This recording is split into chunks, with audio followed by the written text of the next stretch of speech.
सलाम वालेकुम, सत श्री अकाल, नमस्कार दोस्तों, स्वागत है आपका यूएई के नंबर 1 हिंदी समाचार चैनल में। अगर आपने चैनल सब्सक्राइब नहीं किया तो प्लीज़ चैनल सब्सक्राइब करें, घंटी ज़रूर बजाएं जिससे आप तक पहुंचे आपकी खबरें आपके लिए आपके अपने नंबर 1 यूएई के हिंदी समाचार चैनल यूएई समाचार पे। आज यूएई से भारत जाने के लिए 2 रिपैट्रिएशन चार्टर फ्लाइट्स को आखिरी मिनट पे रद्द करना पड़ा, क्योंकि भारतीय सरकार की तरफ से directorate of general civil aviation के अप्रूवल जो परमिशन लास्ट मिनट पे दी जाती है वो नॉर्मली चंद घंटों पहले आती है टेक ऑफ करने के उड़ान के रवाना होने से, लेकिन वो आखिरी वक्त तक नहीं पहुंचे, इसलिए उड़ान को करना पड़ा रद्द। इसमें से पहली उड़ान ऑर्गेनाइज की गई थी केरल मुस्लिम कल्चरल सेंटर, जो कि एक समाज सेवी संस्था है। उन्होंने इतिहाद एयरवेज का एक हवाई जहाज चार्टर पे लिया था जिसका नंबर था EY254 और ये तकरीबन अबू धाबी से 2:20 पे टेक ऑफ होना था और 183 यात्रियों ने इस पे बुकिंग करके रखी थी, लेकिन ये आखिरी मिनट पे जो है रद्द करनी पड़ी। और दूसरी फ्लाइट थी शारजा से मदुराई के लिए, जिसमें 168 यात्रियों ने बुकिंग करके रखी थी और ये ऑर्गेनाइज की थी KMCC की एक और दूसरी समाज सेवी संस्था। तो चार्टर के लिए एयर अरेबिया का हवाई जहाज बुक किया था। श्री शुक्र अली जो कि प्रेसिडेंट है KMCC अबू धाबी के, उन्होंने बताया कि नॉर्मली अमूमन सारे अप्रूवल्स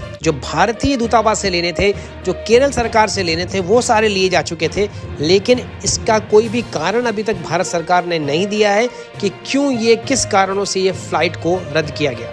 इनके कारणों पर फिलहाल एयरलाइंस ने किसी भी टिप्पणी को करने से इनकार कर दिया है। यूएई के उपराष्ट्रपति और प्रधानमंत्री शेख मोहम्मद बिन राशिद अल मक्तूम ने कुछ दिन पहले कहा था मई के महीने में कि वो सरकार में कुछ तब्दीलियां लेके आएंगे, जो कि आने वाले कोविड-19 के बाद की स्ट्रैटेजी के लिए सरकार की प्रतिबद्धता को दोहराएगी और सरकार की कार्य प्रणाली में काफी बदलाव लेके आएगी। और इसी के तहत उन्होंने शनिवार को ट्वीट करके कहा कि वो 5 तारीख को दोपहर 12 बजे इस नई सरकार के फेरबदल का पूरा ब्यौरा देंगे। उन्होंने कहा कि देश को बहुत ही फ्लेक्सिबल और बहुत ही त्वरित सरकार चाहिए, जो कि फ्लेक्सिबिलिटी के साथ में सारे डिसीजंस और बदलाव को अंजाम दे सके, क्योंकि कोविड-19 या कोविड महामारी के बाद में दुनिया बिल्कुल पहले जैसी नहीं रहेगी। इससे निपटने के लिए काफी चीजों में तब्दीलियां लाने की जरूरत है। शारजा के अल नहदा के रहने वाले रेसिडेंट्स के लिए फ्री कोविड-19 के टेस्ट किए जाएंगे। जुलाई 5 तारीख से ये अनाउंसमेंट आया है शनिवार को। सारे टेस्ट संचालित किए जाएंगे ministry of health and prevention के द्वारा। जानकारी की सूचना देगी सारे रेसिडेंट्स को अल नहदा में रहने वाले एक मोबाइल SMS के जरिए। इसके तहत एक मोबाइल स्क्रीनिंग सेंटर लगाया गया है अल नहदा पार्क में। सुबह 10 बजे से लेकर शाम को 6 बजे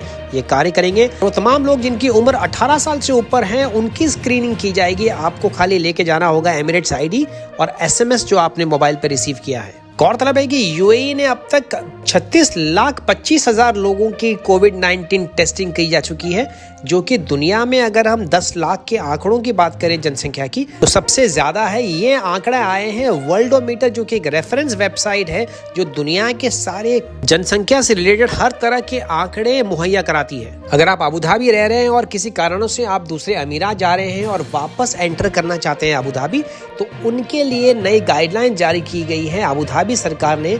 ये जानकारी दी गई है अबू धाबी मीडिया के ट्विटर हैंडल द्वारा, जिसमें यह कहा गया है कि आप अबू धाबी छोड़ने से पहले अपना कोविड-19 का टेस्ट करा लें, जो कि मान्य रहेगा 48 घंटों के लिए। यानी आपको वापस 48 घंटे के अंदर अबू धाबी में प्रवेश करना है। इसी कारणों से अगर आप 48 घंटे के अंदर वापस अबू धाबी में प्रवेश नहीं कर पाए तो आप दूसरे अमीरात में ये टेस्ट करवा सकते हैं, लेकिन आपको उस टेस्ट करवाने के 48 घंटे के अंदर अबू धाबी की सीमा में प्रवेश करना होगा।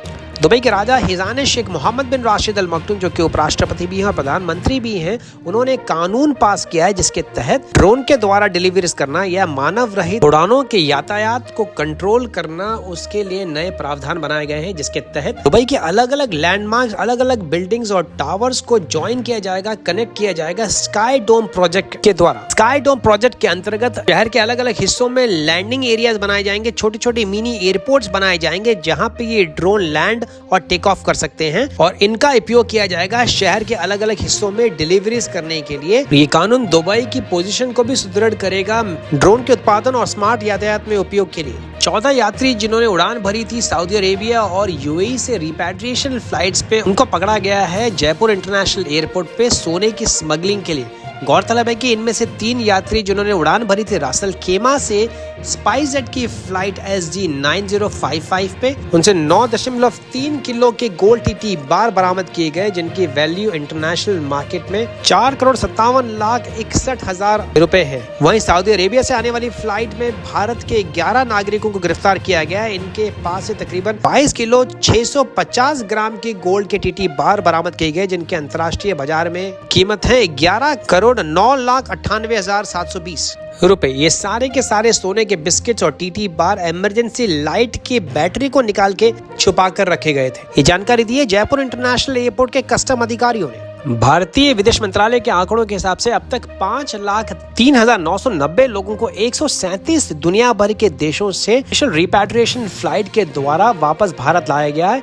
इसमें एयर इंडिया और एयर इंडिया एक्सप्रेस के अलावा 500 से भी ज्यादा चार्टर्ड हवाई जहाजों का इस्तेमाल किया गया है, जो कि समाज सेवी संस्थाएं, एसोसिएशन और तमाम अप्रवासी भारतीय कारोबारियों ने मिलकर इसको अंजाम दिया है। इससे सबसे ज्यादा 1,25,000 भारतीयों ने उड़ान भरी है केवल संयुक्त राष्ट्र अमीरात से भारत के लिए वंदे भारत मिशन के तहत, क्योंकि पूरे मिशन का 25% हिस्सा है और इसमें से 700 से भी ज्यादा उड़ानें भरी गई दुबई और अबू धाबी से। ये जानकारी दी है भारतीय दूतावास अबू धाबी। भारतीय दूतावास ने कहा है कि 37,305 यात्रियों ने केवल रिपैट्रिएशन फ्लाइट्स का इस्तेमाल किया एयर इंडिया और एयर इंडिया एक्सप्रेस के द्वारा। इसके अलावा 67,000 यात्रियों ने प्राइवेटली संचालित चार्टर्ड हवाई जहाजों में उड़ान भरी।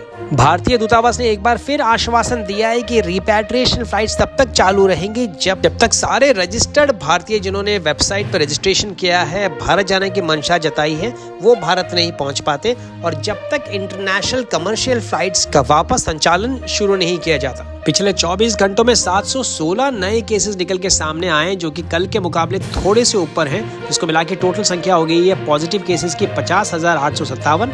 704 वही दूसरी तरफ नई रिकवरीज भी देखी गई, जिसको मिला के टोटल रिकवरीज हुई है 39,857।